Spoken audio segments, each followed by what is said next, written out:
There was nothing she wouldn't give in order to keep Harry safe. Moving slowly, so as not to wake her sleeping boy, she pulled a small step across to the wardrobe, then climbed up so that she could reach to the top. She knew what she had to do.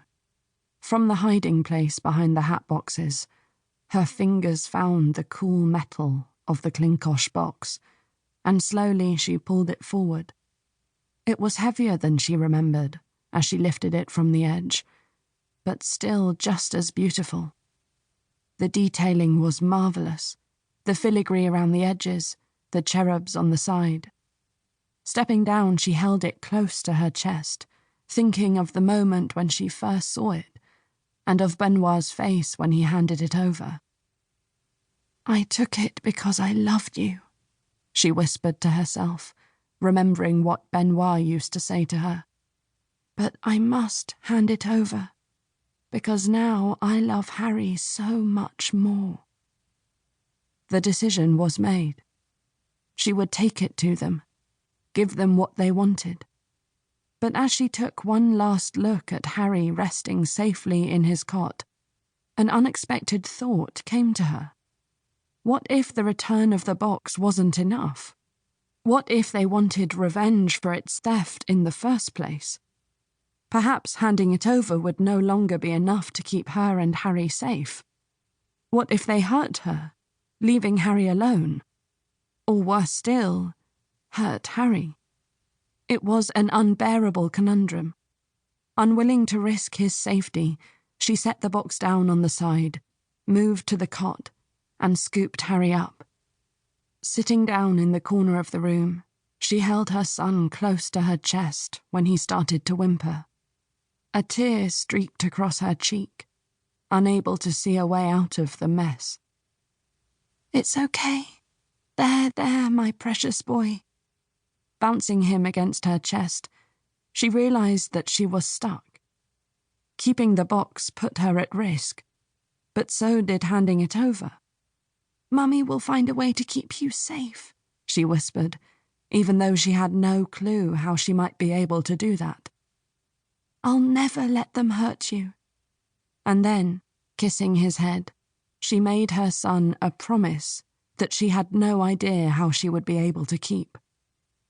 "I promise to do whatever it takes, Harry. They might find the box, but they will never, ever find you." Chapter 1. Nook Cottage, the Cotswolds, summer 2022. In the same little cottage down a dirt track lane, Harry Langley was sitting on the edge of the threadbare chair where his mother had spent the best part of the last 10 years. Every muscle in his body ached, the position awkward with his tall frame bent almost double, his legs too long. By that point he'd been there for a couple of hours, still dressed in the black suit that was one size too small and made him feel like a schoolboy still in last year's uniform. Scrunching his eyes tight, he tried not to think about the chaos all around him. Standing up, he loosened his tie, shook off his jacket, wishing that his mother was there to help him with the massive task ahead.